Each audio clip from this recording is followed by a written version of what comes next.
Government has tabled a national budget of $1.44 trillion for the upcoming financial year.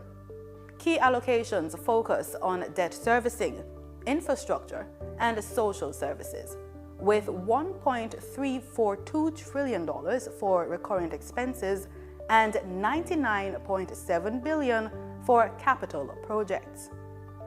The Ministry of Education, Skills, Youth and Information has been given $3.4 billion for capital expenditure. The Ministry of Health and Wellness, $13.82 billion. The Ministry of National Security, $2.6 billion. And $18 billion has been earmarked for repairing educational institutions damaged by Hurricane Melissa. The public sector has been given $1.66 billion for continued public sector transformation, including the MyHR Plus system. Finance and Public Service Minister Favour Williams has also proposed new taxes to address fiscal gaps, largely driven by recovery needs from Hurricane Melissa. Key measures include taxes on digital services or streaming, increased environmental levies, and higher taxes on sugary drinks, alcohol, and cigarettes. Since the national budget was published in February, Mr. Robinson has raised concerns over the proposed new taxes, noting that the timing would strongly impact those trying to rebuild after the October 28, 2025 Category 5 storm. If you are planning to attend a session at Gordon House, here are some rules to keep in mind. No visitor shall create any act of disorder within the precincts of the house. No visitor shall be admitted to the house without first obtaining an admission card. No photography, videography. Visitors who remain within the precincts of the house during a suspension of the session are asked to keep silent. Or sketching of the proceedings is allowed, unless so authorized by the presiding officer. There should be no smoking inside the Parliamentary building. It's almost time to go to the main event, but let's get the answer to our trivia question. We asked, true or false?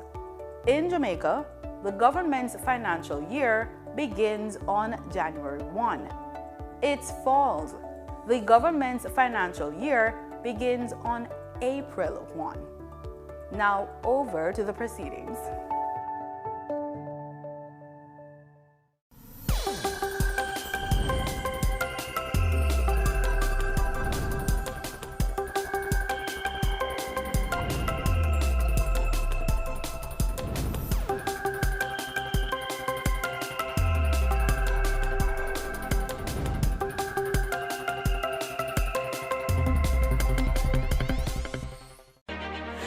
Jamaica and its workforce are advancing quickly. Life-changing opportunities are arising. You need training and support. We are the Renewed Heart NSTA Trust, committed to providing new and emerging skills training and opportunities. Come to Heart. We'll help you claim your place in the workforce of the future. A new story is being written for all Jamaicans. The Ministry of Economic Growth and Job Creation is on a mission to transform lives. From increasing access to potable water, to providing secure homes for the most vulnerable, and helping you own a piece of the rock. We're revitalizing communities and preserving our environment. We're making an impact. See the difference. Feel the difference. Building a better Jamaica for you and me. You can feel it.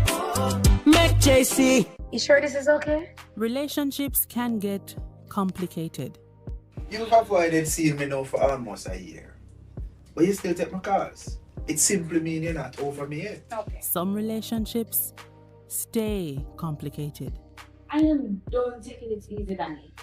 I've wasted a lot of my time with you. You know what? Let me just silence this altogether. It's done, isn't it?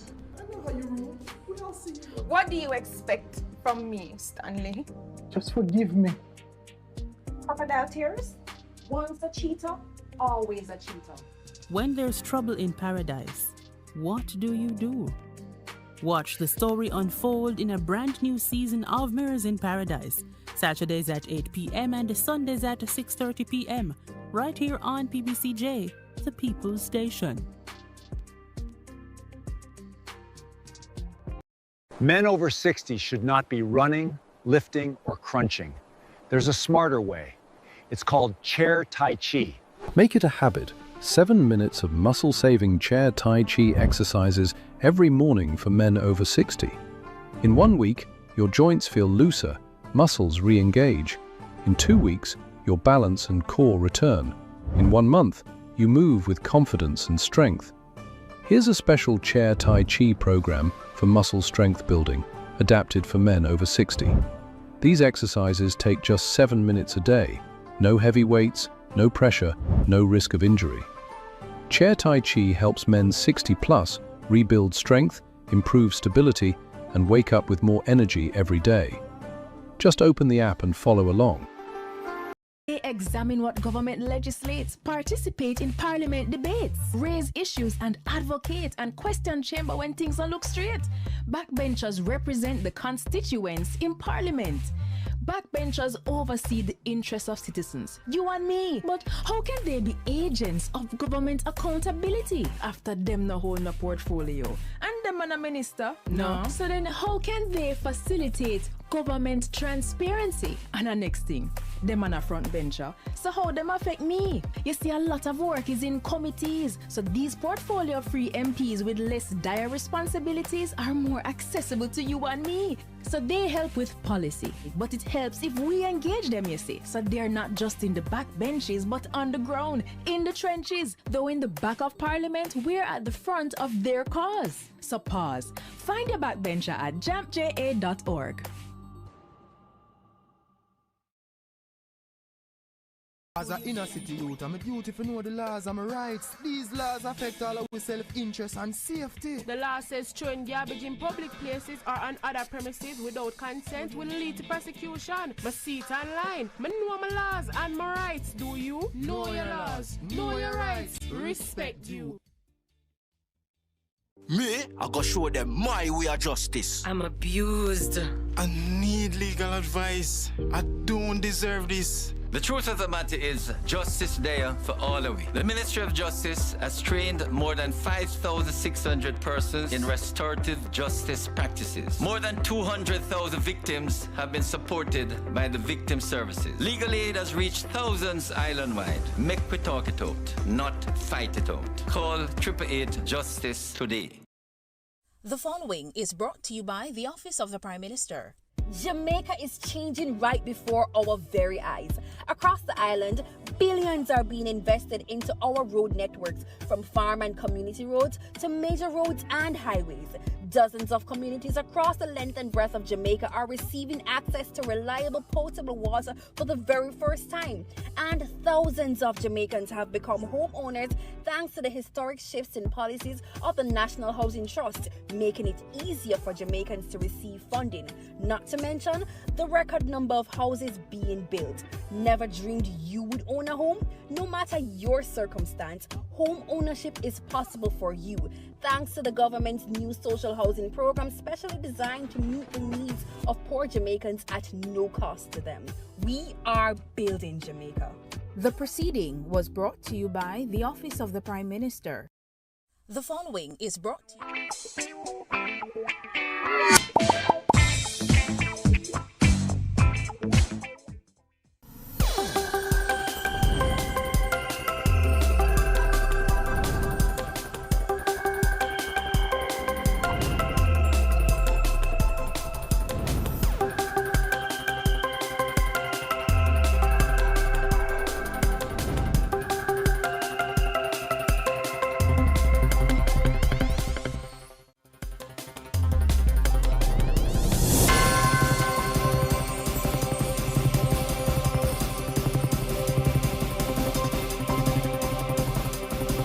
All our counsels may be to the glory of thy blessed name, the maintenance of true religion and justice, the safety, honor, and the happiness of the king, the public weal, peace and tranquility of the island, and the uniting and knitting together of the hearts of all persons and estates within the same, and true Christian love and charity, one towards another, through Jesus Christ our Lord. Amen.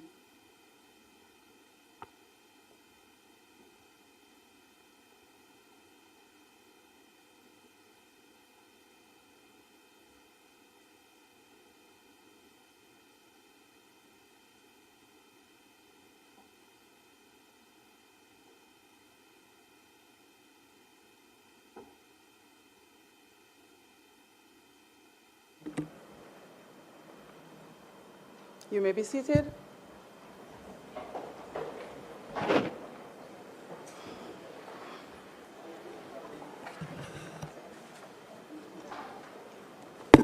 This Honourable House now resumes its sitting. I wish to welcome all members to the sitting of the Honourable House of Representatives for this Thursday, March 12, 2026. Together, we will continue with the budget debate for the financial year 2026-2027, and we will hear from the opposition spokesman on finance, Member of Parliament for St. Andrews South Eastern, as he makes his contribution to the debate. It is always expected that members will maintain the standards of this Honourable House in accordance with the standing orders, as well as established practices and procedure. I would like to extend a special welcome to Mrs. Miriam McIntosh Robinson, wife of the member from St. Andrews South East.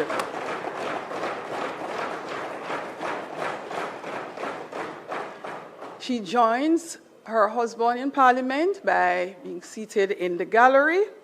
Welcome. We are also joined today by, just look, I am seeing Senator Small Ferguson, son of Fenton Ferguson. And yes, Fenton was MP. So Senator Ferguson and my dear friend, former Member of Parliament, Morris Guy.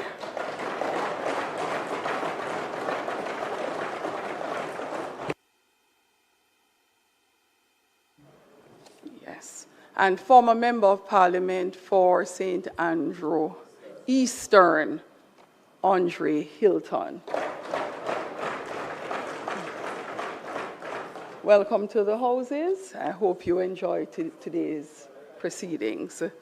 Members, in addition to all those wonderful persons joining us in the gallery, we are also being broadcasted live on PBCJ, and I welcome all those who are joining us on those various social media platforms, including our traditional media platforms. I hope you enjoy the sitting and the presentation today. Call of the roll.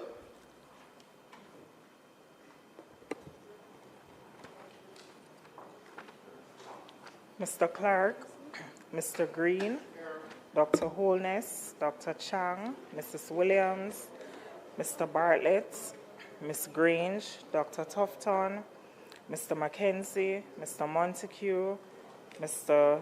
Vaz, Mr. Chuck, Mr. Charles Jr., Mr. Morgan, Ambassador Marks, Mr. Matthew Samuda, Dr. Wheatley, Mrs. Cuthbert Flynn, Mr. Terry Long, Mr. Witter, Mrs. Dalrymple Filbert, Ms. Morrison, Ms. Lee, Mr. Donovan Williams, Mr. Main, Ms. Crawford, Mr. Delroy Williams, Ms. Hamilton, Mr. Seabright, Mr. Azan, Mr. Brown, Dr. Brown-Burke, Mr. Buchanan, Mr. Bunting, Ms. Burchell, Dr. Campbell, Mr. Cousins, Mr. Crawford, Ms. Daly, Dr. Dawes, Mr. Golding, Mr. Gordon, Mr. Hales, Mr. Hines, Mr. Hilton, Mr. Jackson, Ms. Jess, Mrs. Malahoo Fort, Mrs. Miller Bennett, Mr. Morris, Mrs. Nita Garvey, Mr. Newell, Mr. Paulwell, Mr. Phillips, Ms. Perkis, Mr. Robertson, Mr. Robinson, Dr. Russell, Ms. Shaw, Mr. Smith, Mr. Dwayne Vaz, Mr. Warmington, Mr. Hilton, Mrs. Dalrymple Filbert, and Mr. Montague. Thank you, Madam Speaker. Thank you. House Leader.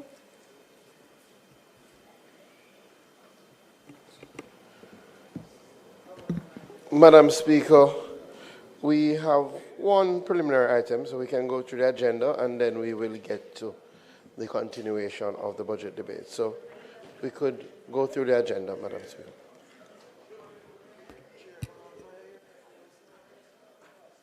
Statement by ministers.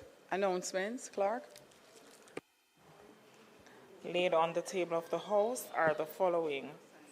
Annual report of the Government of Jamaica's audit committees for the financial year 2024-2025 and its related ministry paper number 19 of 2026 titled Government of Jamaica Audit Committee's Annual Report for the financial year ending March 31, 2025. And the Integrity Commission's investigation report into concerns that Ms. Delphorine Gordon, an investigator, formerly employed to the Betting, Gaming and Lotteries Commission, failed to file her statutory declaration with the Commission for the year 2023, contrary to the law and its indicative ruling. Thank you, Madam Speaker. Thank you. Announcements, bills brought from the Senate, petitions, papers, reports from committees, notices of motions given orally. House Leader. Madam Speaker, I beg to give notice that at the next meeting of the House I will move. Be it resolved with reference to the resolution approved by this Honourable House on the 20th day of January 2026, appointing a select committee to consider and report its findings to this Honourable House on an act to facilitate the implementation of child diversion in the criminal justice system and for connected matters, that this committee be allowed to hold hybrid meetings that are partially virtual and partially physical, utilizing available information and communication technologies in the manner more specifically outlined below, preserving the rights, powers, and privileges, including voting rights, normally accorded to a member of a committee. The committee is hereby empowered to 1.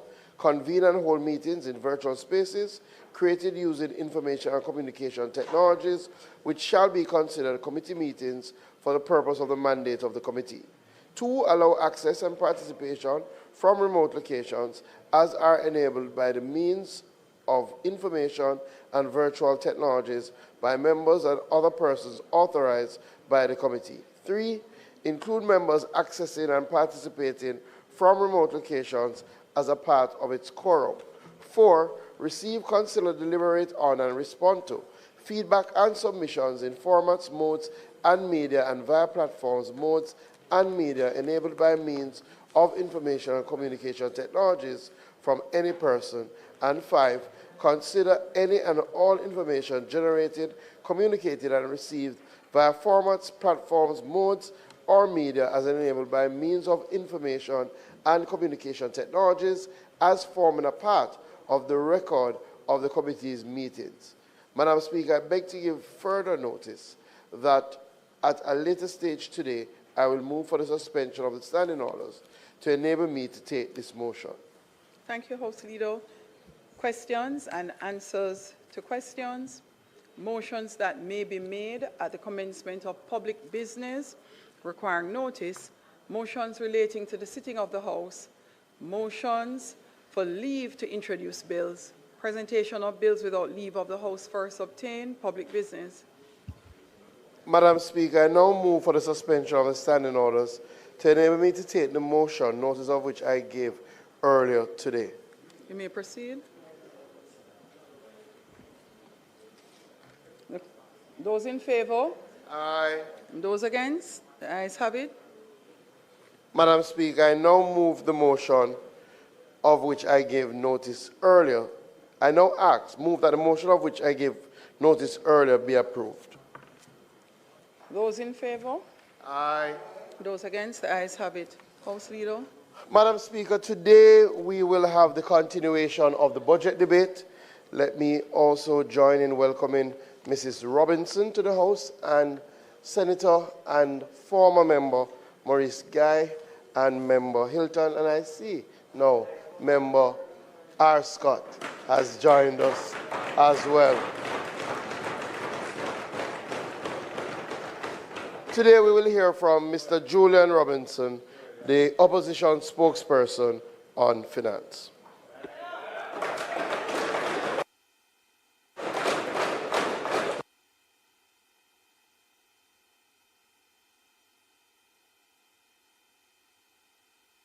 House Leader, would you be so kind as to move for continuation to the end of his presentation? Yes, Madam Speaker.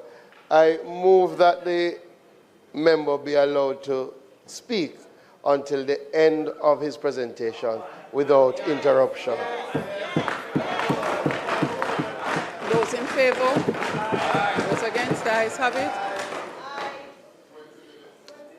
5 hours.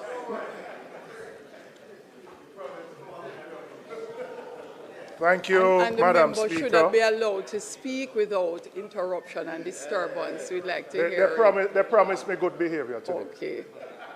Madam Speaker, and it's good to see you here, Madam Speaker. As I rise to give the opposition's response to the budget, I'm humbled and grateful. First, to the Almighty for allowing me life, health, and strength to serve the people of Jamaica.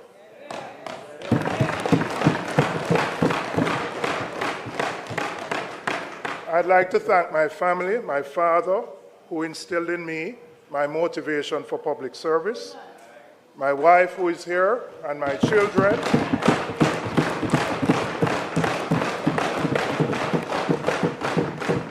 My children, PJ and Amara, who inspire me daily to build a better Jamaica for them and for all future generations. On September 3rd, 2025, the People's National Party, under the leadership of Mark Jefferson Golden, mounted a credible performance in the country's 14th general election.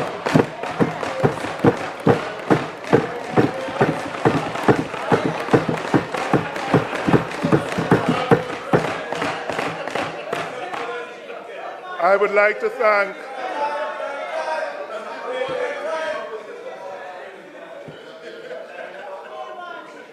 to thank the opposition leader for his continuing confidence in me. And Madam Speaker, while... Okay, dude, don't complicate getting back in shape after 50. Start this Monday with just 7 minutes a day of chair... Do not fear, for I am with you. Do not be dismayed, for I am your God. I will strengthen you and help you. I will uphold you with my righteous right hand.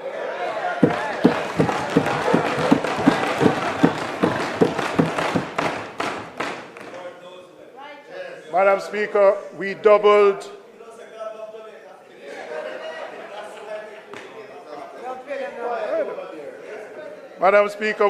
our seat count from 14 to 28. The people's verdict was close, and the mandate to hold this government to account is clear. I take this opportunity to thank the 401,398 Jamaicans who voted for the People's National Party.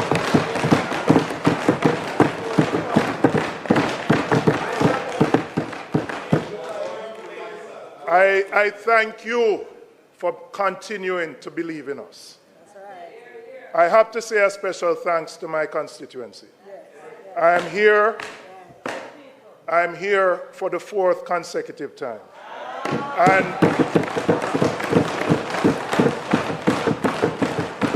And the last election on September 3rd, I recorded my largest margin and the largest margin in the constituency for over 30-odd years.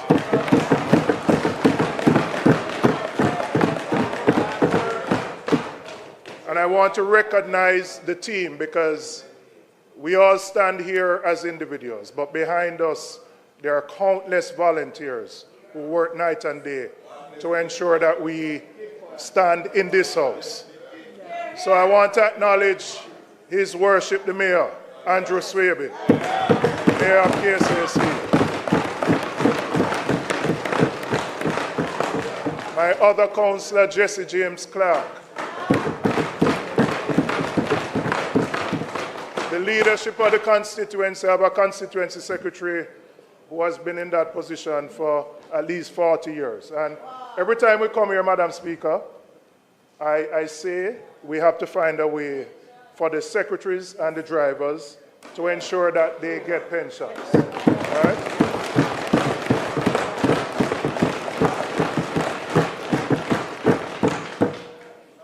They work behind the scenes, and we appreciate in here what they do. I know the public may not understand it, but it is a career to ensure that we are here, and we have to look at the service and the terms and conditions of their service so that when they retire, they can retire in comfort.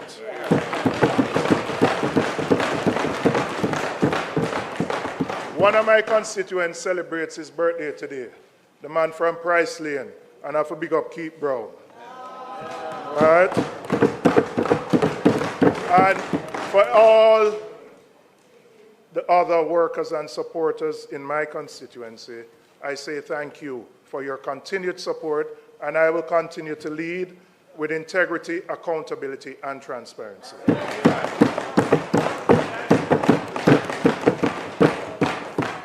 Madam Speaker, late last year, and Maxine is my mentor, and I learned my politics from her.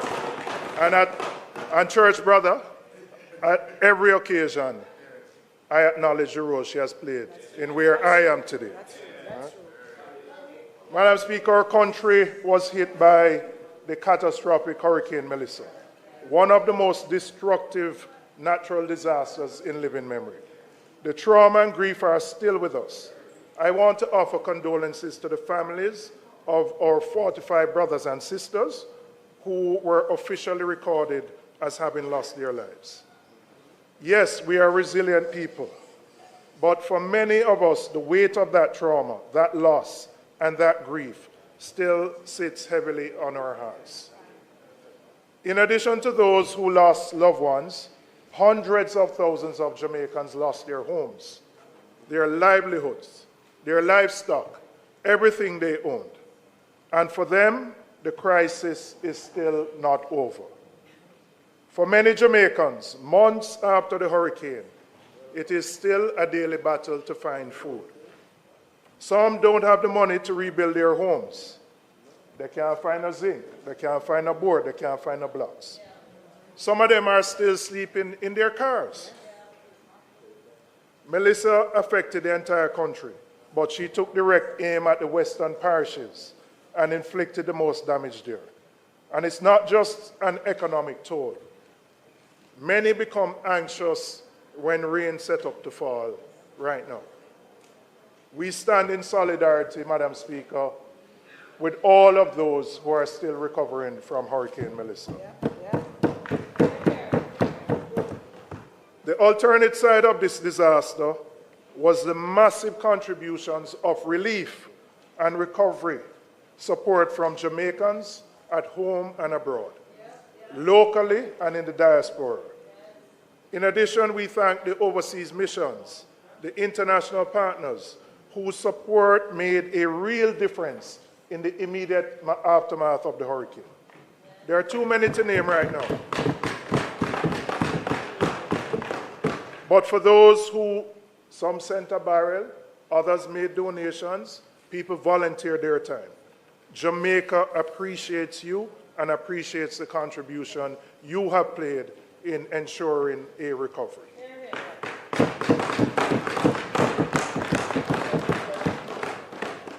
And it was us, neighbors helping neighbors, volunteers manning undersourced shelters, doctors, police, firefighters, soldiers, and nurses who, away from their families, went out in the hurricane to look after their fellow Jamaicans.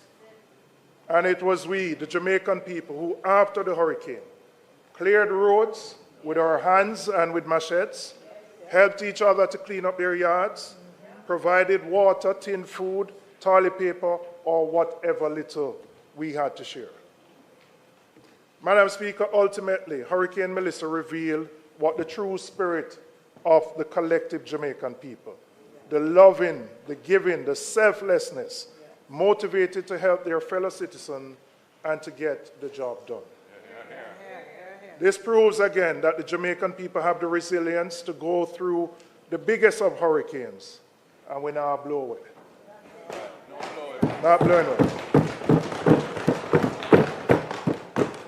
We have faced adversity before, and we have always found our footing. The question before us now is whether our institutions rose to the moment and whether the budget really reflects that urgency. Madam Speaker, we are now past the relief stage and into rebuilding. I note the Prime Minister's announcement of the establishment of the National Reconstruction and Resilience Authority, NARA. But NARA is still without a legal foundation. No legislation has been brought to Parliament to formally establish it. And the public still doesn't have a clear picture of how it will operate and when it will become functional. Similarly, I would say in light of the destruction in the West and the rest of the island, the $10 billion roof grant program, while important, is simply not enough to meet the needs that exist.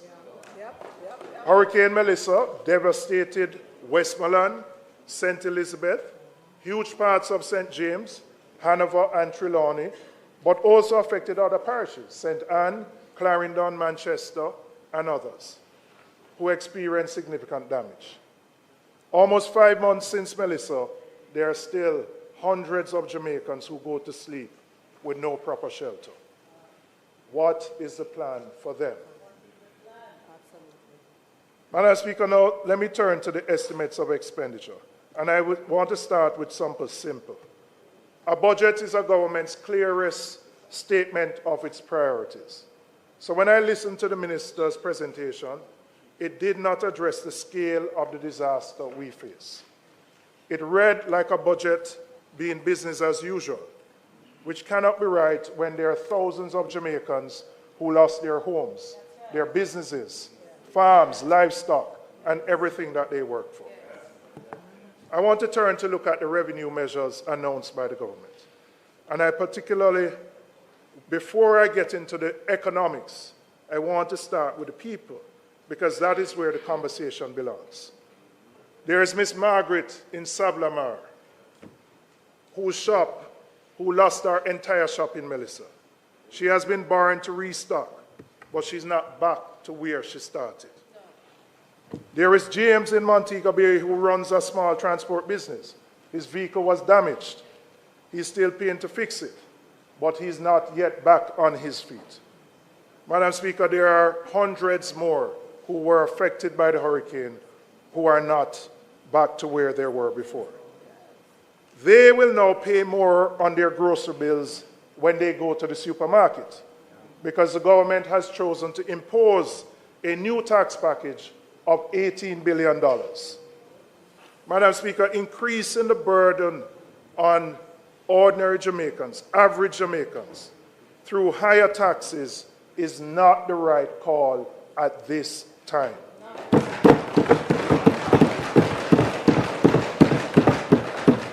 And we on this side do not support it.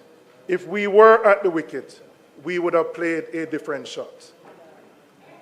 When an economy is contracting, meaning it is slowing down, raising taxes is a pro-cyclical response.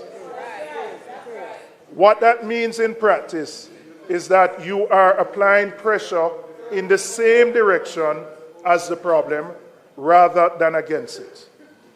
The economy is already shrinking. The tax base has weakened, first by 10 years of low growth under this administration, and then by the hurricane. Businesses are earning less, households are spending less, and the government's chosen response is to extract more revenue from an already financially stressed population. That does not sustainably address the fiscal challenge. You are compounding the economic problem. The more appropriate response in these circumstances is what is termed counter-cyclical. And what does that mean? You push against the slowdown in the economy. You stimulate activity and create the conditions for the tax base to recover organically.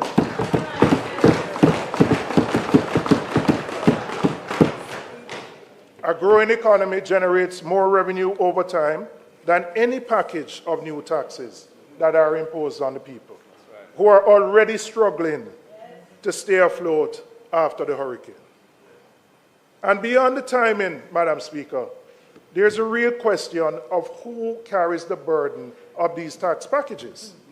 The measures which were announced by the minister all fall disproportionately on those with lower incomes, including the elderly, the very people who are still struggling to recover from Melissa. Madam Speaker, I want to address the 10 billion levy on sugary drinks specifically, because the government has justified it as a public health measure. And that justification deserves examination. And let me say from the outset, we share the concern about the impact of sugar on the population and how that is impacting our healthcare system. The level of sugar consumption is a genuine concern and deserves serious policy attention. However, where we part with the government is what is being prescribed as the solution to that problem. If the primary concern is about reducing sugar outcomes, the government has more effective tools that can be used to do so. The government can mandate local manufacturers and importers to reformulate their products so that sugar content is reduced in those products, and provide a time frame by which those manufacturers and importers do so, because it will obviously require some time to reformulate their, what they produce. This would reduce the amount of sugar people consume, and the government can do that. Now, I want to look at the assumptions behind this tax. The government is imposing the taxes on an assumption that there will be no reduction in the consumption of these drinks. Right. Yeah. The government anticipates to get $10 billion from consumption alone, which means that they do not believe that there will be health benefits from this new tax. Because if there was, there would be a reduction in consumption. And the reality that we find, Madam Speaker, is that the persons who consume these drinks do so not because they're not concerned about the sugar content, but the reality is that the alternatives are outside of their reach, whether it be natural juices, coconut water, or other things. So many of them are doing it not because they have a choice, but quite frankly, given their disposable income, they do not have a choice. All right?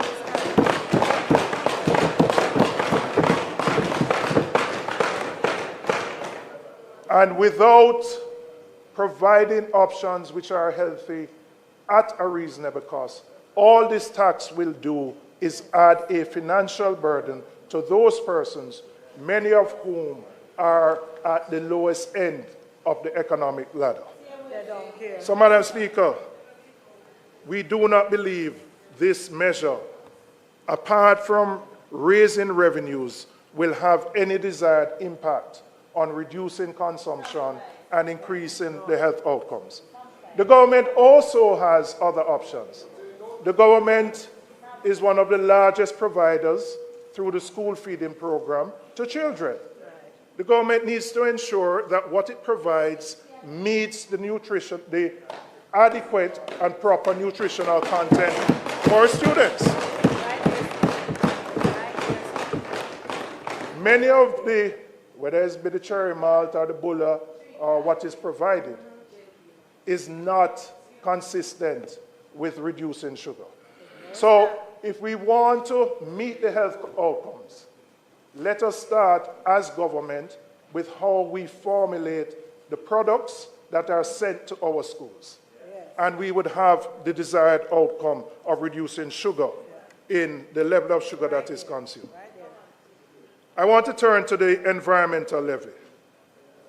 The name of the tax suggests that the cash flows from it will be directed towards environmental production, towards protecting our coastlines, our watersheds, our forests, the very natural infrastructure that Melissa reminded us we cannot afford to neglect. But the money goes straight into the consolidated fund. None of it is ring-fenced for specific environmental purposes. So we have a levy collecting money in the name of the environment, but it is not dedicated to the protection of the environment. It's simply another revenue source. And as with the sugary drinks tax, Tai Chi walking is more than just a workout. It's a fresh start for menopausal women. We start this Monday. Ladies over 180 pounds, if you want to become unrecognizable by summer, we're launching a beginner-friendly Tai Chi walking program for women. With just 7 minutes a day, you'll safely firm your body, calm your mind, and start burning stubborn belly fat. In 1 week, because the cost of the costs are going to drive up prices in the economy, and the burden is going to be felt by those who can least afford it. In examining the package that was tabled by the government, what I only can come to a conclusion on is that they recognized there was a revenue gap and they had to find the easiest way to fill it. The measures are not calibrated to protect the most vulnerable. They are not designed around the specific circumstances of a post-hurricane economy. They are simply revenue measures which impact the poor the most. I want to turn to the digital services tax because the minister's presentation on Tuesday left us with more questions than answers. When this measure was first announced, the reasonable assumption shared by many persons was that the tax would apply to subscriptions, for example, Netflix, Spotify, those streaming and digital services. That was the natural reading of a digital services tax and what obtains in many other jurisdictions that have implemented it. But from what the minister said on Tuesday, it appears that the intention is different. It seems that the tax will apply to goods purchased online from platforms like Amazon, Temu, and Shein. Now, Madam Speaker, if that is indeed what is being proposed, then a serious question arises. Because that government 2 years ago made a very deliberate policy decision to raise the threshold on online purchases, increasing the custom duty exemption from $50 to $100 US and from $500 to $1,000 for persons traveling into the country. That was a conscious choice to reduce the cost burden to Jamaicans, and it was met with huge applause. Now, the digital services tax seems to be working against that relief. This inconsistency needs to be explained. You cannot, on the one hand, increase the threshold to give consumers a break, and then on the other hand, you take back what you have just extended. And so the minister said in her presentation that local retailers are feeling the pressure from online shopping. So the obvious question is, if that was the case, why then did the government 2 years ago increase the threshold? to provide the relief, to now take it back from the very persons who you have provided the relief.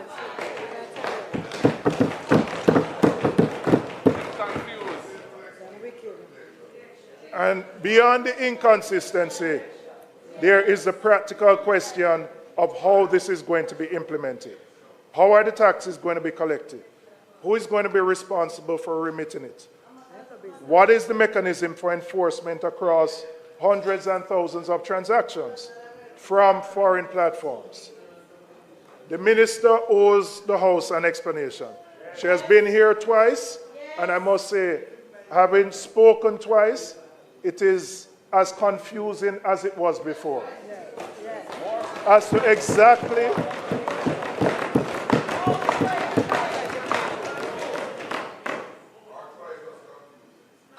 so I expect the minister, when she comes in her closing, to give a clear and complete explanation of how the measure will actually work and how it will be implemented. Madam Speaker, I want to talk about the NHT and specifically about the 11.4 billion extraction from the NHT each year. The government has been extracting money from the NHT for over a decade. Yes, we acknowledge it was the PMP that introduced this measure in 2013. And I believe, absolutely, and I'm going to give you the context, because you spoke about the 20-year rows who you wanted to give a historic perspective in. But I notice whenever you talk about the economy, you don't want to talk about what happened between 2007 and 11. You conveniently leave that out.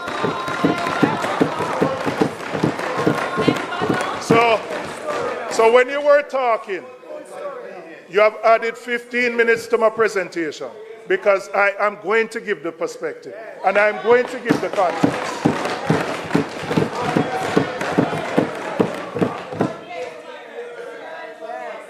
When we came to office in 2012, we inherited an economy on the precipice of collapse. And before that, let us recall.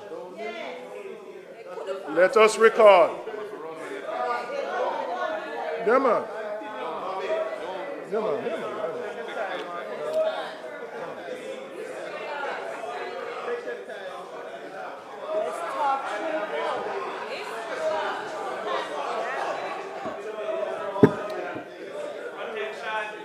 Member from East Central, St. James.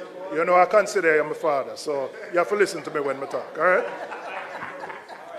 But before that, Madam Speaker, we need to recall that the economy experienced 14 consecutive quarters of negative growth between 2007 and 2010, only to achieve a mere 1.5% growth in 2011.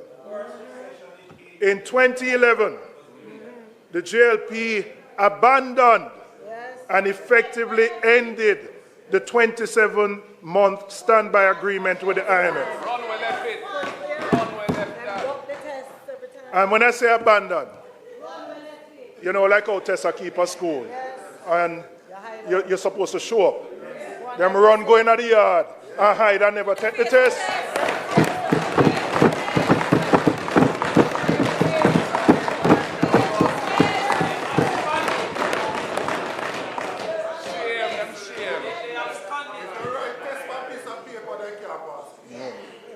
Because of how badly the JLP dealt with the IMF agreement, Jamaica was effectively shut out of the international capital markets. Our international financial partners had lost confidence in the country's financial management.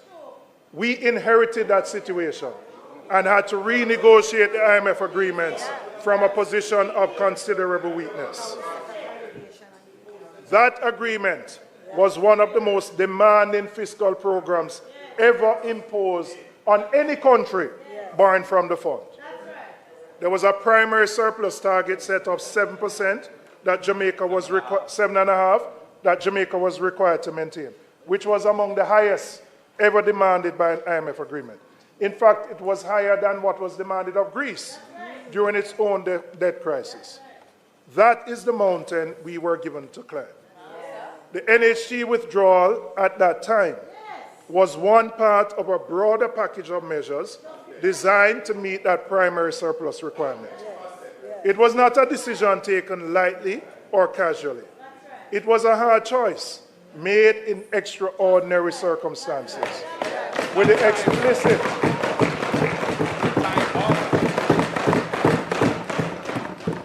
explicit understanding that it was temporary. No. The same reason that drove the NHT withdrawal in 2013 is the same reason that drove the broader package of revenue measures that had to be implemented at the time, including new taxes. We had no other choice but to impose taxes to get to the revenue that the IMF required as part of its program. It was, Madam Speaker, what they left us in 2011 that required us to take the steps that we had to in 2012.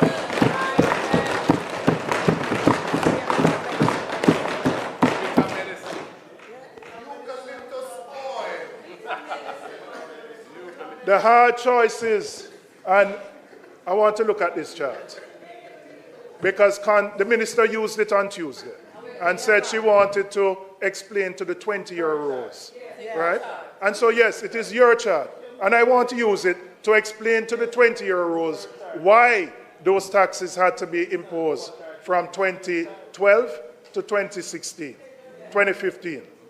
But I also, there's been this, I don't know if I can say lie, about no new tax for 10 years.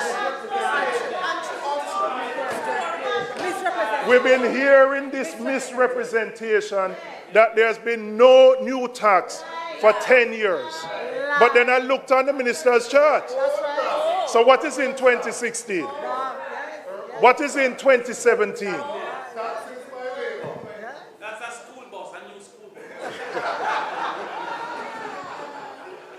So, Damien, when you go back to Ty Dixon, I want you to ask your constituent, what can go so?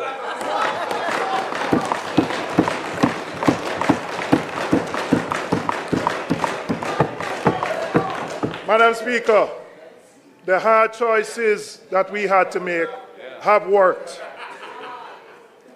The PMP established Jamaica's macroeconomic fundamentals under the leadership of then Prime Minister, the Most Honorable Portia Simpson Miller, and Minister of Finance, Dr. Peter Phillips.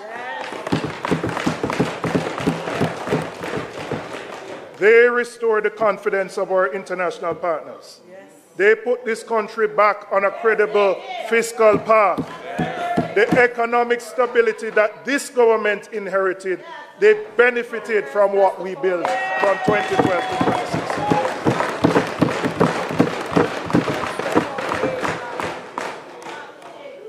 No, Madam Speaker, if we're going to have a history lesson, we must just do it honestly. We can't pretend that everything on this side has been great, but give the context. Don't come here and give a half story. Leave out your term from 27 to 2011, like never happened. That we just get up in 2012 and inherited some better roses. Give the proper context so that the same 20-year-olds we are talking to will know. Tell the people the truth.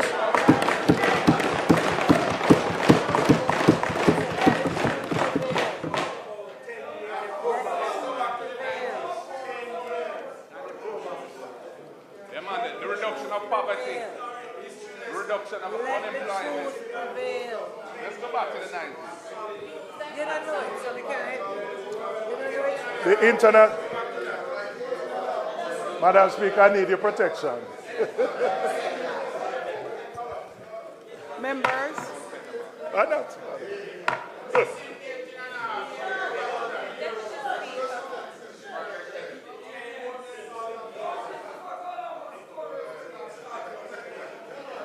Madam Speaker,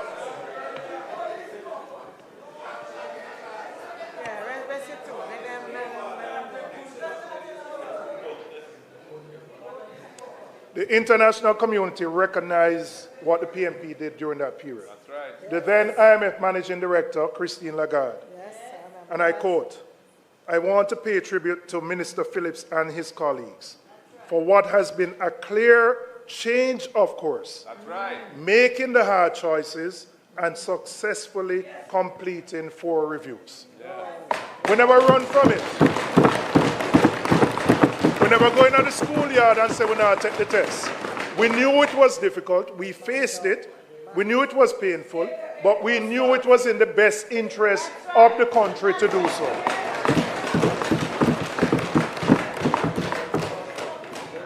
So I now want to come back to the NHT withdrawal. And I want to remind the House of how the then GLP opposition responded. They didn't simply disagree with the measure, Madam Speaker. They campaigned against it loudly and relentlessly, framing it as an attack on the working class, framing it as an assault on the poor, framing it as a betrayal of the Jamaican people. The person who was the most vocal was the Prime Minister himself. Right? So I want to read what the Prime Minister said in 2015. Right? And this is not artificially, intelligently created. This is the real thing. And I quote, "The GLP does not support the use of NHT funds for purposes other than those for which they were intended. The NHT mandate is clear. Contributors' money held in trust at NHT is to be used for the purposes of the promotion of housing and community development. The JLP has always stood in the vanguard where stewardship of NHT funds are concerned. We are the ones who have always defended NHT and protected the interests of contributors, not the least of which are those thousands of Jamaicans who have been making contributions to the NHT and are yet to access a benefit." Dayton, where can I find that person?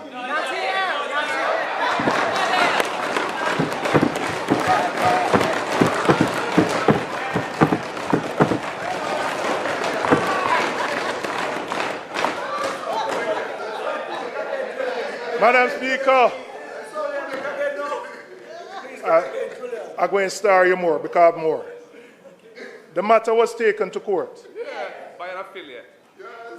They didn't go up front, but somebody went up front. Yeah, man. And they lost. Yeah, they lost. Now, Madam Speaker, after the JLP formed the government in 2016, you would have expected that NHT withdrawals would have ended based on how strident their position was. The so-called betrayal of the Jamaican people that they had fought against. But every year since, without interruption, 10 years of collecting the money, they once vehemently opposed. Now recently I heard the Prime Minister, maybe last week, justifying the continued extraction by arguing that the funds are being directed to other national priorities. Shameless. So I want to ask the Prime Minister one question. When the PMP had to do it between 2013 and 2016, were we not also directing those funds to national priorities? Were we not also using that money to meet the primary surplus that kept Jamaica out of default? Were we not using it to restore the confidence of the very international partners whose support the government relies on today? What exactly was different? What principle was being violated? You have found your voice. You have found your voice now. I'm glad you found your voice now. I'm glad you found your voice now. Because I don't know which Andrew Holness are talking to, whether it's the one now or the one in 2015.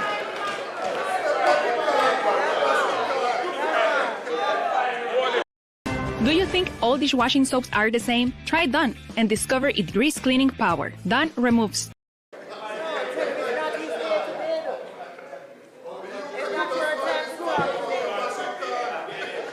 So what was different? What was different now than it was in 2013? The only thing that was different was you were on this side and we were on that side.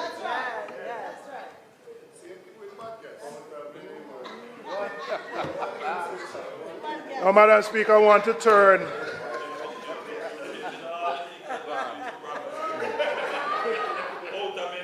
listen, allow him to talk. Allow him to talk. Nobody interrupt you. All of them couldn't hear you will listen. All of them couldn't hear you will listen. All right, don't interrupt him. Do not interrupt him. I never expected you to get so agitated. You're going to speak next week Thursday, no? And we will listen to you next week Thursday. And I don't intend to enumerate all the things over the last 10 years. You want me to? Okay, all right. Madam Speaker, I want to address something about the framing of this budget and how the revenue measures have been presented to the public. Yes, the country has suffered a major catastrophe through Hurricane Melissa, which has damaged the country and impacted the government revenues. But we need to look beyond that and go back to the last 2 years to see how the government has been balancing the budget. In the two previous consecutive years, the government securitized future revenues from the Norman Manley International Airport and the Donald Sangster Airport, raising over 70 billion in 23-24 and 60 billion in 24-25. What that meant is that they sold off 12 years in one case of future revenues and then 10 years of future revenues to ensure that they could fund the budget. And the analogy that I would use is like you go to your boss and you're under some pressure. And you say, boss, give me a salary advance for the next 12 months. And you use the money for deal with the rent and all the other things. So when next month comes, you can't get another advance. So you have to go find something else. So this is next month. So having sold off the revenues of both airports, Nothing more to sell. there is nothing more to sell So then must tax you instead. to meet the recurrent expenditures. Tax you instead. So, Madam Speaker, those securitizations provided upfront cash that supported the budget of the day. So what this tells you is that long before Melissa, there was always a challenge for tax revenues organically to meet the expenses of the government. And so the government relied on these one-off transactions to balance the budget, something which was raised by the Fiscal Commissioner and has been raised as a risk going forward. And we have raised it as well, and we did for the last 2 years. So the gap between what the government was collected and needed and what it was spending was widening. Those pressures existed before Melissa came. Poor management. Before Melissa came. And so it is important. Poor management. It is important that there is a context explained of the challenges that this government has faced, particularly around growth and tax revenues. Now, they have been aggravated by the hurricane and made worse, but they existed long before. And we are not minimizing the impact that the hurricane has had on the country and the economy. But the Jamaican people need a context and an honest explanation as to the fiscal challenges that existed and that they existed long before Melissa hit our shores. Now, Madam Speaker, I want to turn to what we would do differently. The government has looked at the revenue gap and has reached for the imposition of new taxes to fund the budget. And the continued drawdown of the NHT, 11.4 billion. We have looked at a similar gap, and we have determined an alternative way to fund the budget while balancing the lives of the Jamaican people.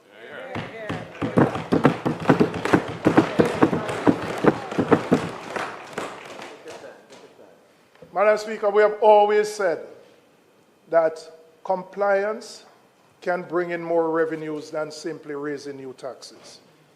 And I am recommending the implementation of an electronic invoicing system for the tax administration of Jamaica.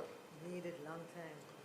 The first source of this revenue would be this electronic invoicing system, which we estimate would generate an additional 8.6 billion in tax revenues. And I will explain how I came to that figure. Currently, and what this electronic invoicing does. So currently, when businesses make sales, they are required to upload their transaction records for verification by TAJ. The problem with the model is that the obligation to upload sits with the business, and there can be slippage. Not necessarily because businesses are deliberately evading the obligations, although that happens, but because it is a system where the seller is responsible for submitting the records. Transactions can go unrecorded, uploads can be incomplete, and there can be a gap between what was earned and what was reported. The electronic invoicing system changes that dynamic fundamentally.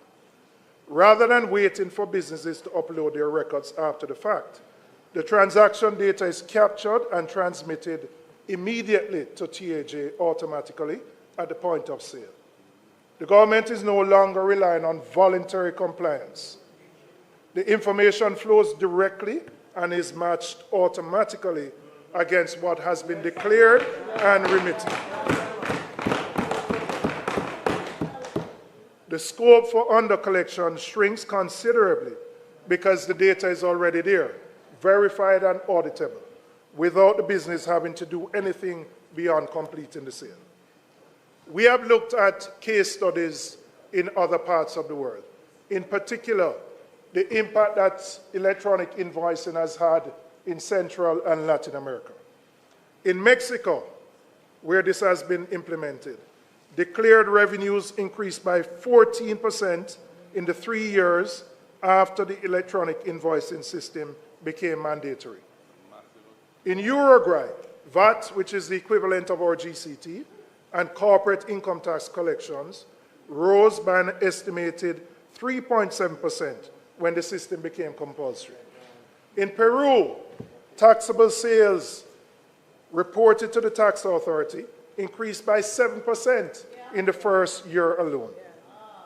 Chile, which pioneered this model in Latin America, saw over 8 million electronic tax documents being processed monthly at the point of maturity, covering more than a quarter of all tax documents issued in the country. The pattern is consistent wherever this has been implemented. Better data means better compliance. And better compliance means more revenues from the same tax rates without asking anyone to pay more than what they owe. That's right. The experience in Chile and other countries that have followed a similar model demonstrates that the revenue gains from better compliance are achievable and that we in Jamaica have every reason to pursue this path.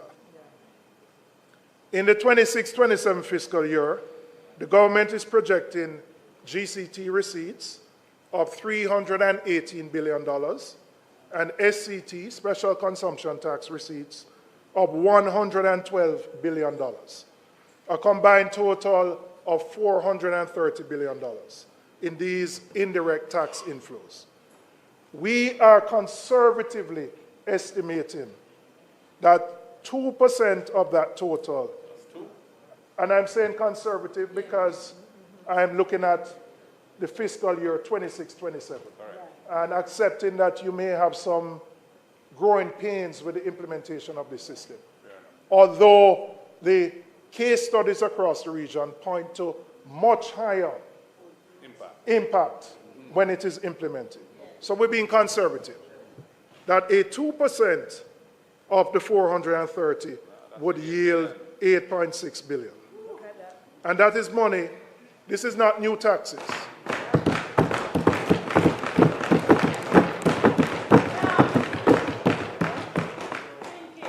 This is money that the government is entitled to collect. I must tell you, Madam Speaker, about a month or so ago, I was particularly caught by a story in the media. The TAJ indicated that 11 used car dealers were brought to court and were found to have liabilities of $4 billion. 11 billion, not million. 11 used car dealers were brought to court and found to have liabilities of $4 billion. It indicates, Madam Speaker, that compliance with greater enforcement can fill the gap that we are looking to do so with new taxes. And we need to provide the tools and the technology to TAJ to give them the authority. And this only works when it is mandatory. So there may be legislative changes that are needed to ensure that we can collect the full gamut of taxes that are out there. Madam Speaker, the next second revenue initiative we are proposing is the establishment of a digital nomad program. And I'll explain what that is. That is a special legal permit allowing remote workers, freelancers, and entrepreneurs to live and work in Jamaica while employed by a company or clients anywhere in the world. Every year, 4 million tourists visit Jamaica. We have the brand, we have the climate, we have the culture. And we also have the connectivity infrastructure that those remote workers are looking for. What we do not have as yet is a structured program that allows them to stay longer, to work from here and spend their money right here in Jamaica. So we have looked at the case studies across the region.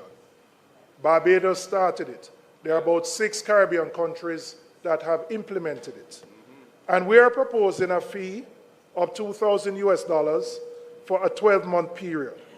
And we have estimated of the 4 million tourists that we would be able to get 5,000 of these digital nomads coming to stay in Jamaica in the first year.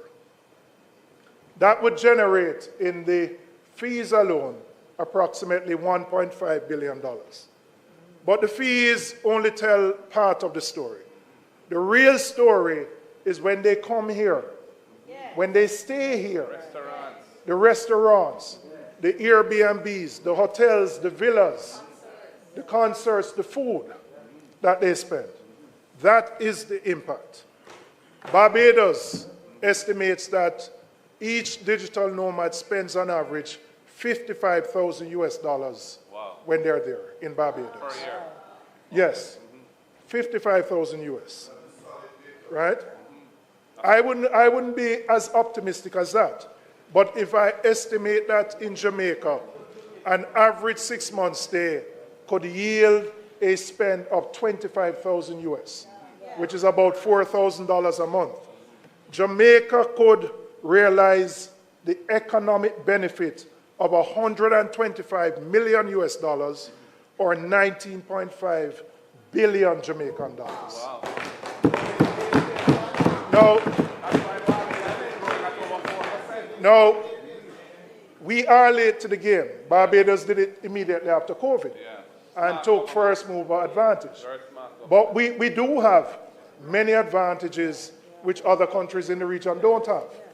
And a structured program can yield significant benefits to the people of Jamaica.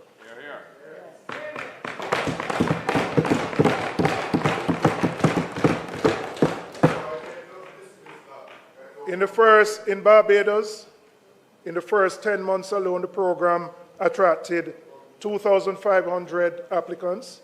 It contributed over $100 million US dollars in broader economic activity in that country.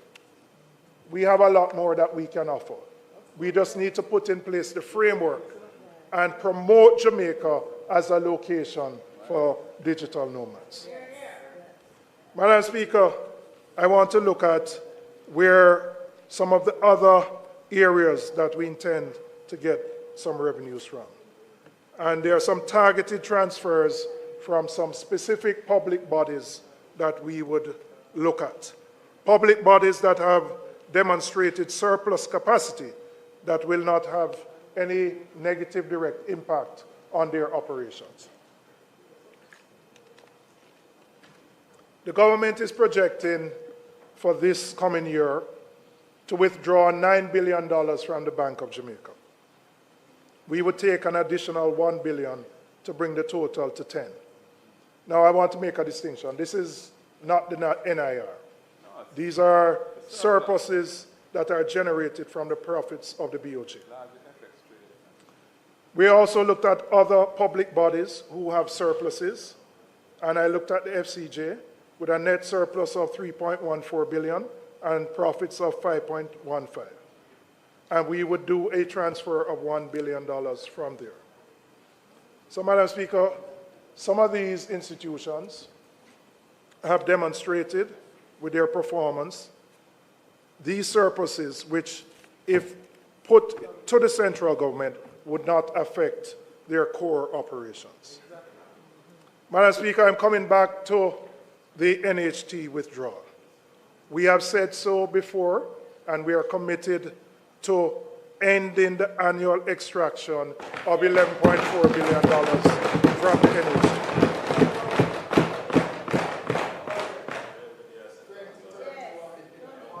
The NHT was established for one purpose: to provide affordable and sturdy housing solutions for Jamaicans, particularly for those at the lower and middle ends of the income scale.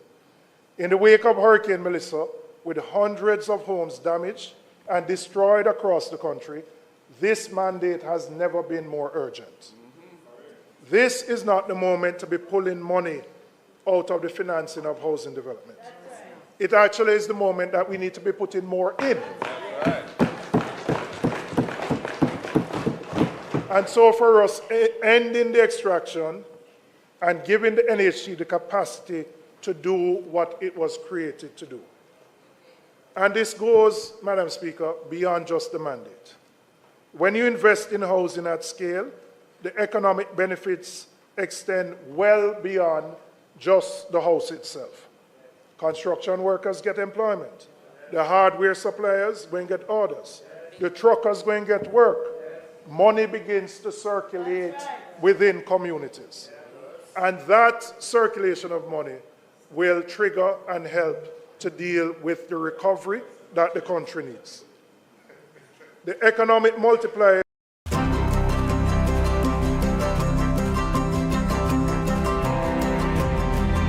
post-disaster economy, it is one of the most effective, stimulative investments a government can make.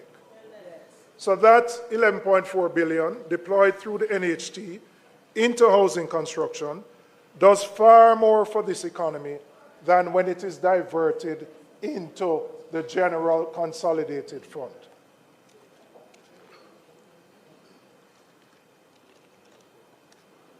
So, Madam Speaker, we would end the NHT drawdown and ensure that the funds go to those who have been most affected by the hurricane and those Jamaicans who struggle, work hard, and cannot find a house to buy.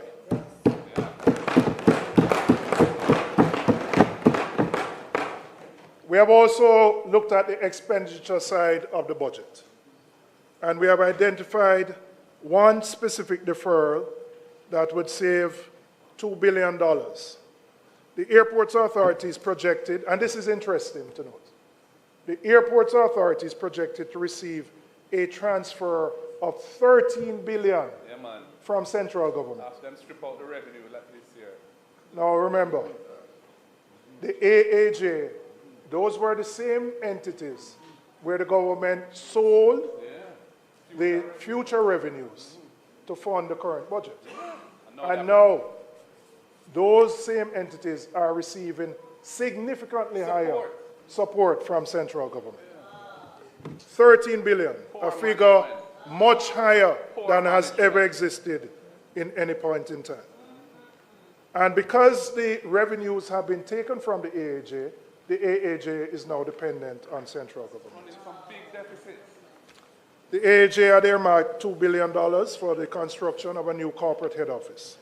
We are proposing a deferral of that expenditure to the next fiscal year.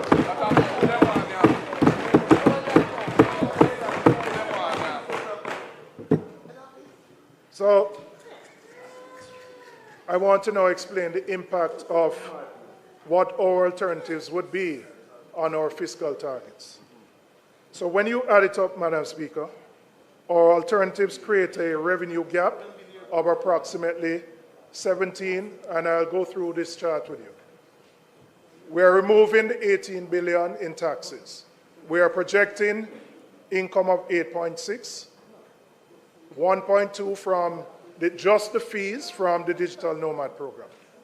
We'll still be left with a deficit of just over 8 billion.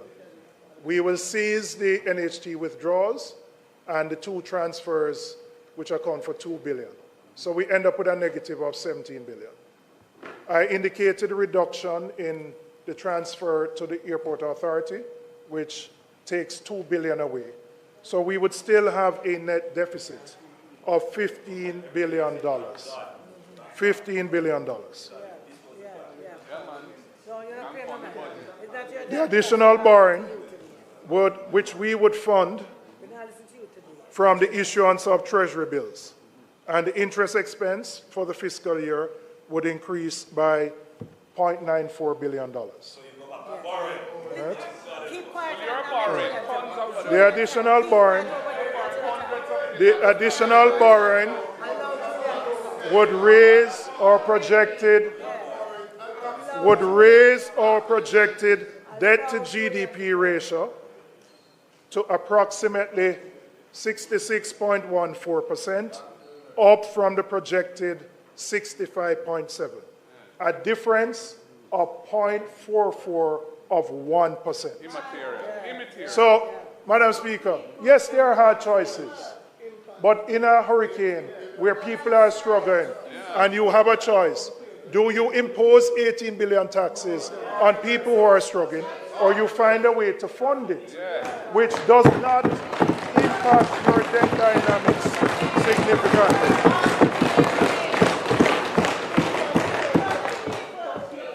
And we do so in a responsible way. It's important to note the government is already borrowing $247 billion. And we have shown our proposals vis-a-vis the JLP's proposals. And I'm going to go into the detail of that. Right? But the difference is not significant or material.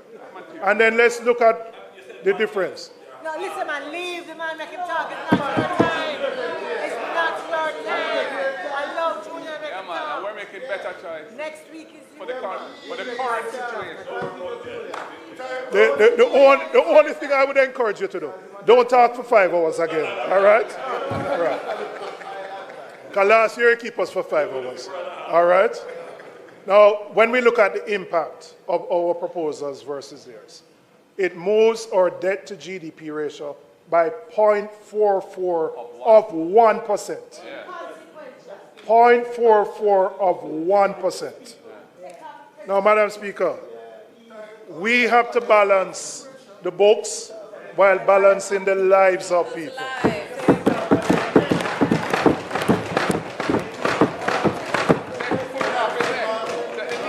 For the people in Darliston and Betheltown, they need a break on White House. For your people in Russia, they can't take no more taxes right now. Right? We have to ease the pressure for them. Madam Speaker,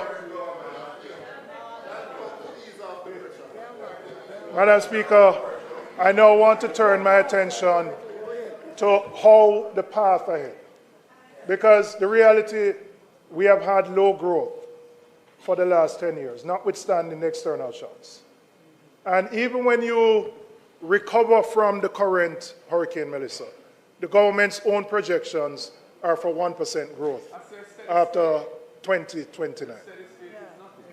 You know 1% growth cannot generate the tax revenues that we need to provide the services that the country needs. So I want to now look at how we can actually grow the economy, improve our tax revenues, restore the base so that we don't have to impose taxes on people. The immediate priority has to be restoring Jamaica's productive capacity to at least the levels that existed before Hurricane Melissa. But that must be the floor, not the ceiling. Recovery must be the starting point, not the destination. And any government that presents recovery as an achievement in itself is setting an unacceptably low bar for what the country can and should become.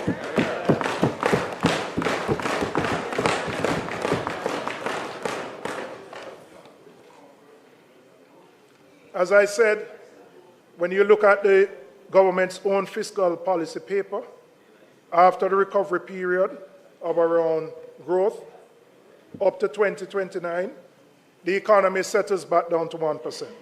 The numbers are right there. So, Madam Speaker, what will we do differently to ensure that we can achieve growth?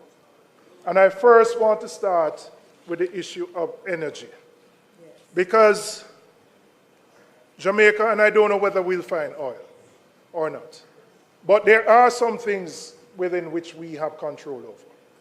When we were last at the Wicked Philip, we had set a target of generating 50% of our energy from renewable sources. It was then, by 2030.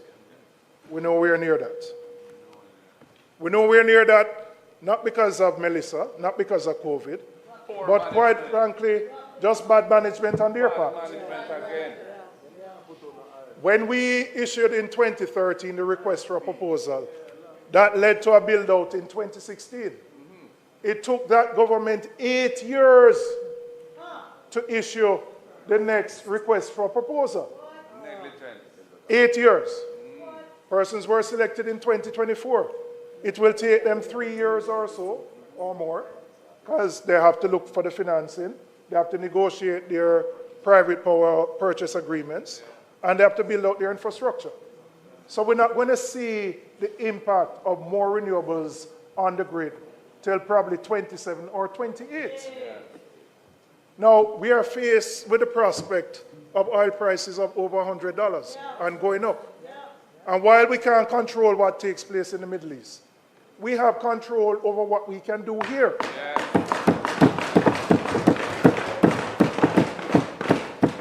And quite frankly, this government's record is poor. Energy costs in Jamaica are among the highest in the region and the world, averaging about US 40 cents per kilowatt hour. When we were last there, it was around 23 cents per kilowatt hour. What we would do, we would ensure that large customers, those in the special economic zones, can contract power directly from generators. Now, why is this important? We cannot attract manufacturers, assembly-type operations with the high energy costs that we have. And so our prospects of economic growth will not materialize unless we can bring the cost of energy down.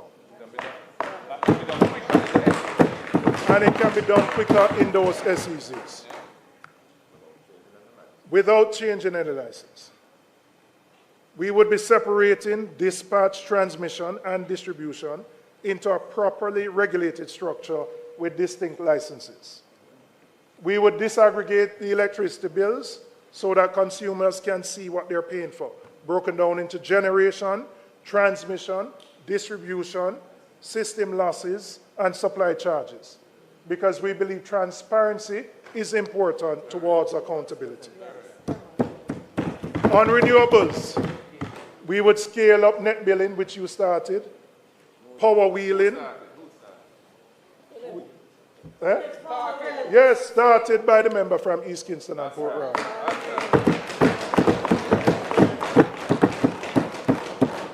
You're going to claim that one too? Them love a jacket over there, sir. Oh, you love jackets, sir. Oh, you love jackets, sir. You love jackets like wow. So we would scale up net billing and power wheeling for distributed generation, expand solar technology for residential use, and introduce more flexible service and payment options so that the transition to cleaner, cheaper energy is accessible to ordinary Jamaicans and not just those who can afford the upfront costs.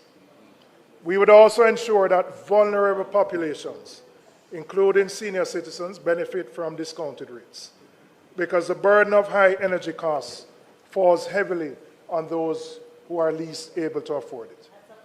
And we would tackle the issue of energy theft in a real concentrated way. You know, the issue, I don't know that there's a great appreciation for the impact that this has on the bills that every JPS customer pays. It adds 20%. But there's a perception that the people who are consumers and not customers just do it because them just want tea flight. It's not so.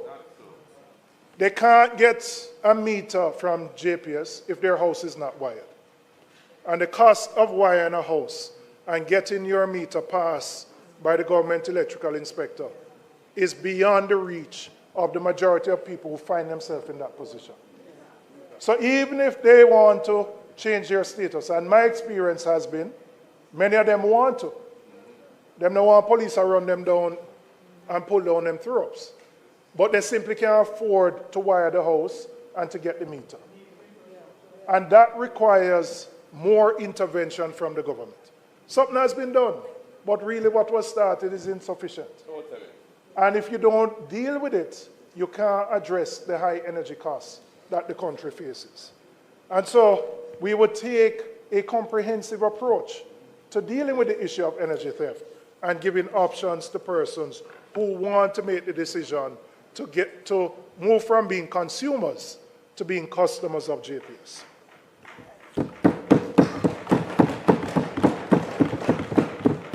Madam Speaker, we cannot build a productive, high-growth economy on a workforce that has been underprepared.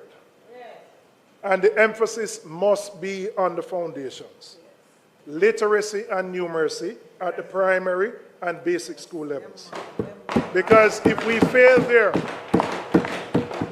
the investment that is required further up the education ladder is significant to compensate for students who leave primary school and can't read and write.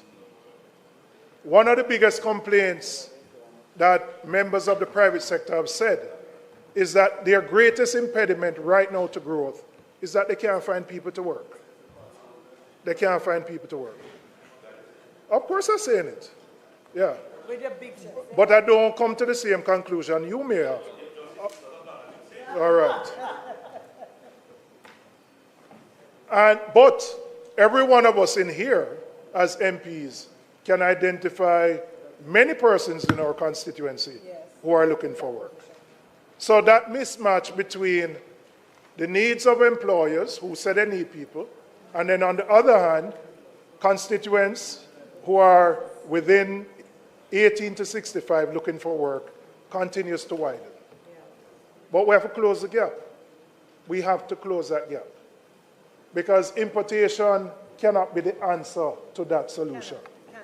And so the investments that need to be made at the basic and primary level have to be stepped up so that every child who leaves a primary school can read and write, can do little maths, the 3 R's. Because if that foundation is created, we will have enhanced productivity and greater revenue growth and economic prosperity. But we also need to ensure that children who have special needs are included and resources provided so that they can function in the education system. There are too many, particularly boys, where the teacher them say, why the boy give so much trouble? He can't sit down at the class and listen.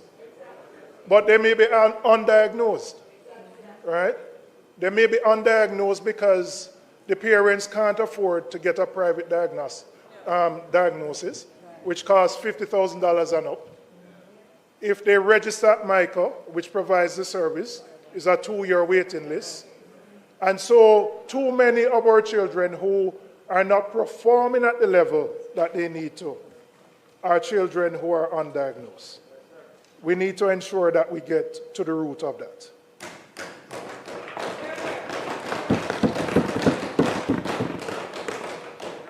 So, Madam Speaker, if we're at the wicket, we would align education and training with industry needs in a deliberate and structured way, expanding technical and vocational training in the high-demand sectors. Central to this is reforming heart. The institution has a... Make it a habit. 7 minutes of Tai Chi every morning, all the way for 1 month. In 1 week, you'll feel better. In 2 weeks, you look better. In 1 month, your wife won't believe your results. Here's a Tai Chi workout plan, made for men over 50. These beginner-friendly exercises take just 7 minutes.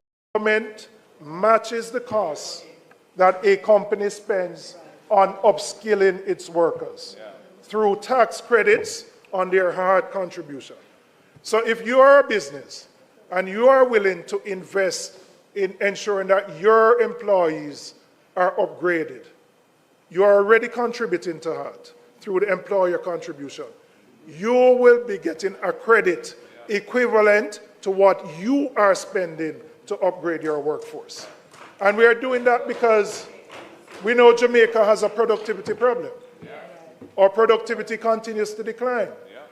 And unless we attack the problem at the source by investing more in our workforce, we are going to continue to languish at the 1% growth rate, which has plagued this country for a long time.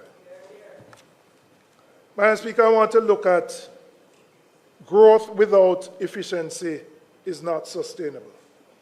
And one of the clearest indictments of this government's management of the economy is the problem that you have faced in spending the capital budget. If we look at the last 3, and it may go back further, fiscal years, there has been significant underspend of the capital budget. Now, people might ask, why does that matter? Well, the greatest correlation between economic growth is how you spend your capital budget. So if you want to move beyond the 1%, you have to spend the capital budget. But year after year, the capital budget becomes underspent and reallocated to other sources. It's not a good thing. We have heard the issues of procurement. We have heard the issues of the public investment management system. We have also heard the issues that some of our contractors don't have the capacity to do the projects that we want them to do. But I would say to your Prime Minister, 10 years in, we must find a solution to this problem. And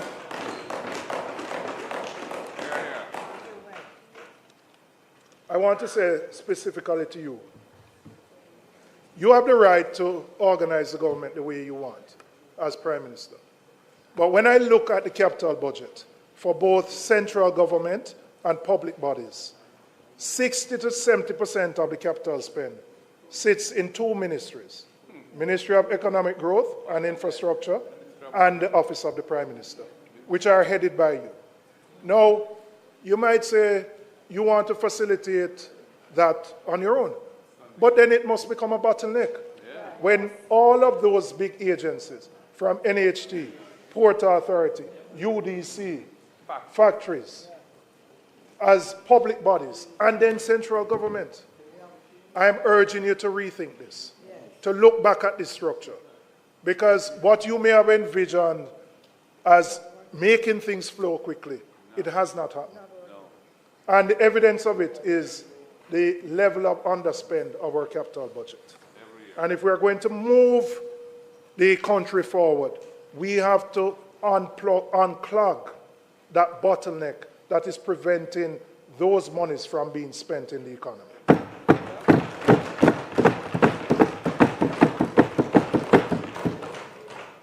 The banking sector is another area where the efficiency of the broader economy can be improved, and is directly connected to whether the private sector can actually drive the growth that we need. I took note on Tuesday, Madam Speaker, the Minister re-announced an announcement made by the Bank of Jamaica Governor of the implementation of the e-KYC system, which was done in 2024. I have no issue with that system. It is actually a good thing and will actually improve competition within the banking sector. But June 24 was when the announcement was made. And Fitz not here. I believe it was right here at a standing finance committee meeting that the BOJ governor said that, of the e-KYC system. But I expected Minister to go further than just e-KYC. Because while that is a start in enhancing competition within the banking sector, there is more that needs to be done to make the sector competitive and to ensure that monetary policy can work. So the government, through its ministries, agencies, and departments, is the single largest holder of deposits within the banking sector. Those deposits, by and large, remain with the two largest banks. And the government has to implement a system that ensures that there's a more transparent and competitive way in which all banks can access government deposits. What exists right now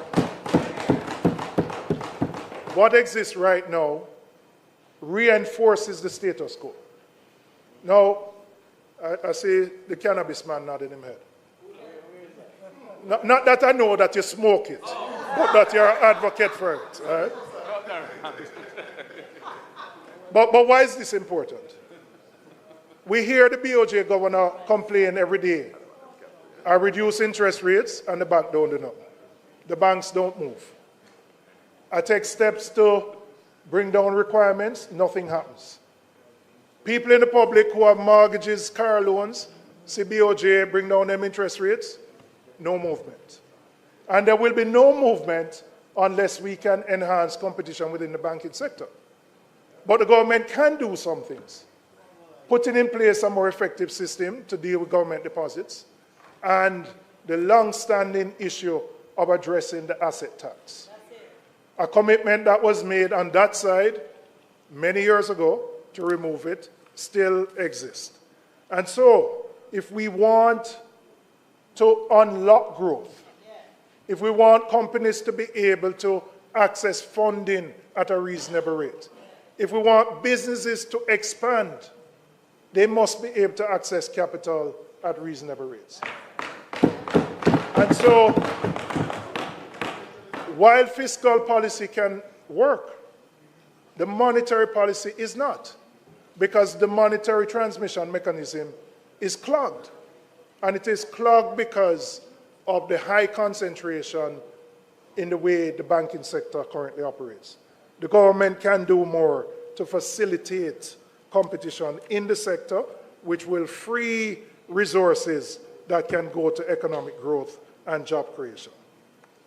I want to turn to small and micro businesses. And there's a distinction that policy in this country has consistently failed to make.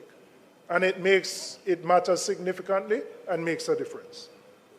A person running a one-chair salon, a hairdresser or a stylist, faces a fundamentally different set of obstacles from a company with 50 employees. But they're all lumped under the category of MSMEs. They're all treated as MSMEs. And I said the M and the S, the micro and the small, need particular attention. In most cases, they are informal, but they face a particular paradox.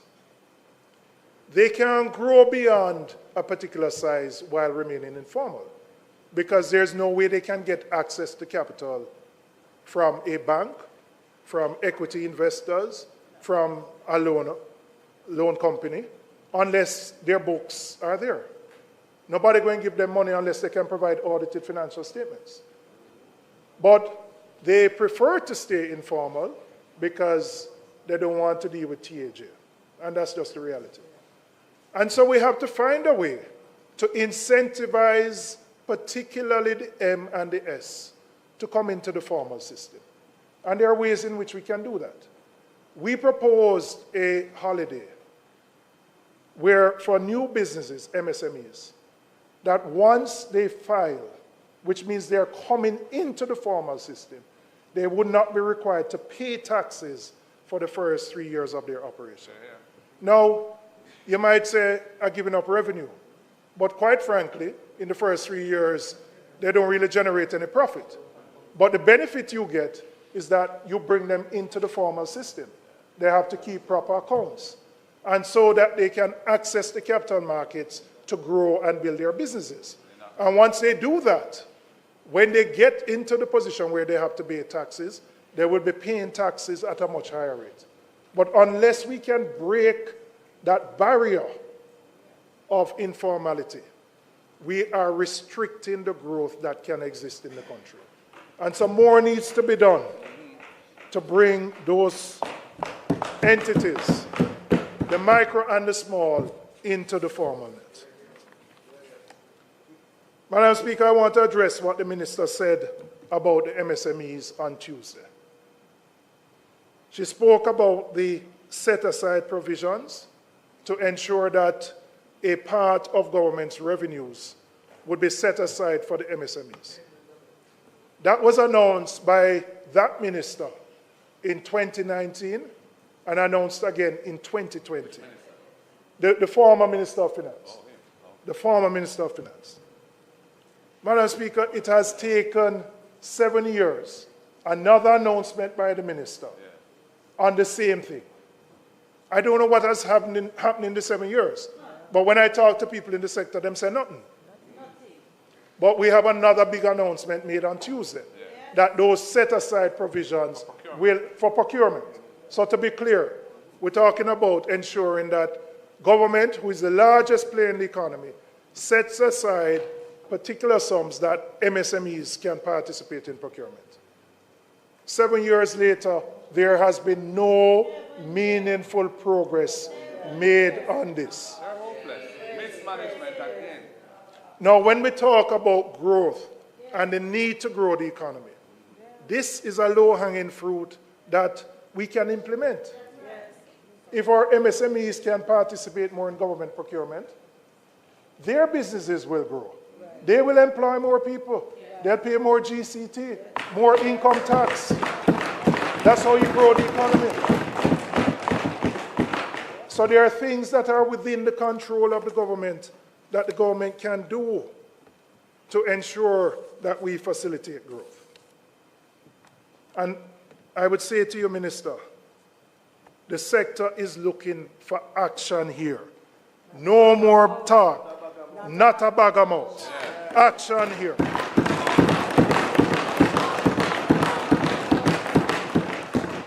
They have waited patiently for 7 years, and they have not seen any movement.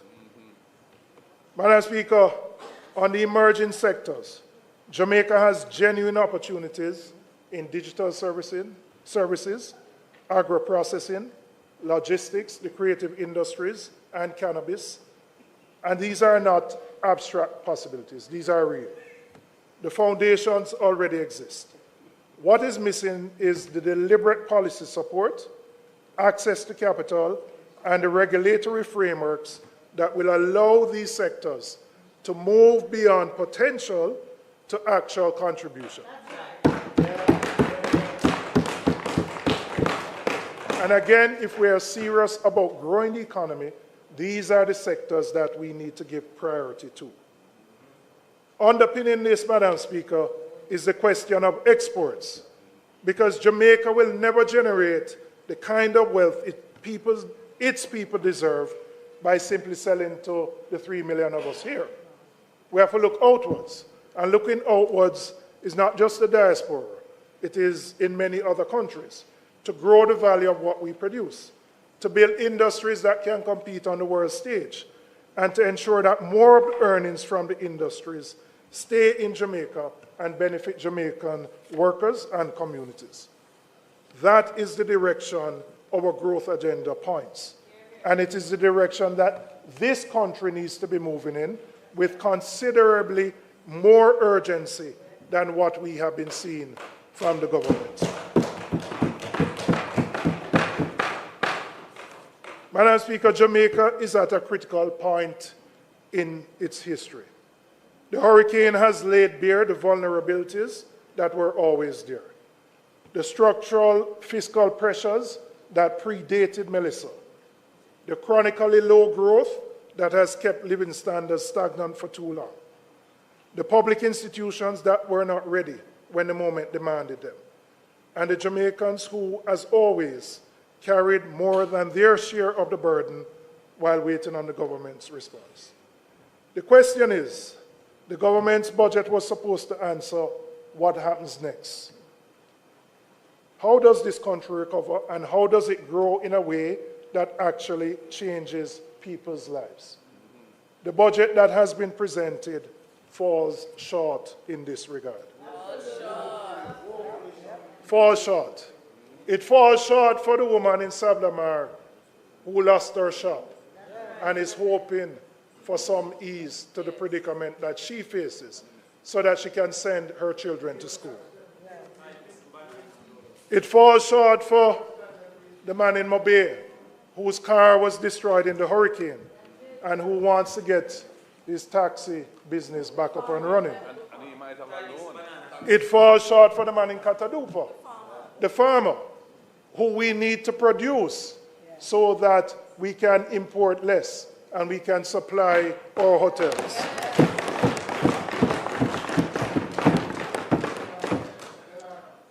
And it falls short for the NHT contributors, whose monies continue to be diverted away from the institution it was meant to serve by a government that once opposed that very practice. Madam Speaker, I want to be clear about what this side of the House represents in this moment. We're not here simply to oppose. We are here because accountability is what democracy requires.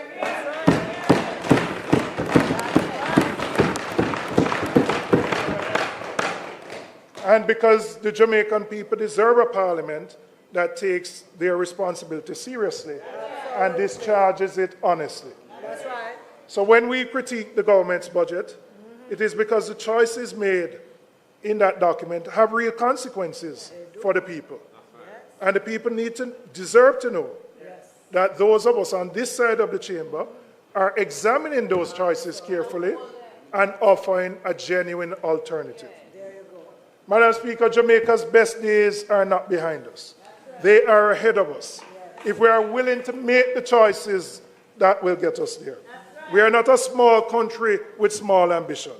We are a small island that has already shown the world what Jamaica is capable of. And we have barely scratched the surface of what we can become. Madam Speaker, we have presented an alternative to what the government has proposed. We have sought to balance the lives of the people while balancing the books. We have looked at the impact of this hurricane and the devastation it has had on so many Jamaicans. And we believe that the path forward of growing the economy is the only sustainable way that we can lift the living standards for all Jamaican people. Thank you very much, Madam Speaker.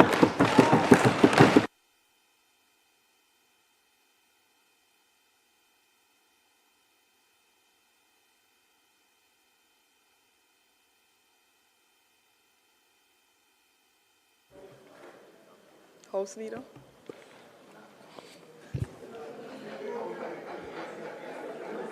Madam Speaker, we thank the member for his spirited contribution.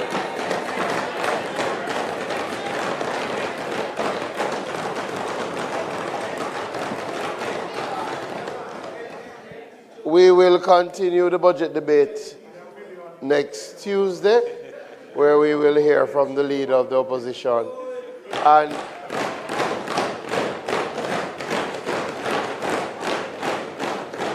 And then to remind the House that we return on the 19th of March, where we will hear from the Prime Minister. 24th, where we will hear from, yes, the 19th, where we will hear from the Prime Minister. That's what we are. So, Madam Speaker, it's not intended for us to do any further business today. I ask that the House be adjourned for a date, for Tuesday the 17th of March 2026.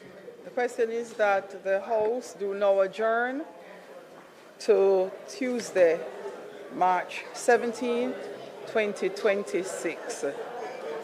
Those in favor? Those against? The ayes have it. This honorable House now stands adjourned.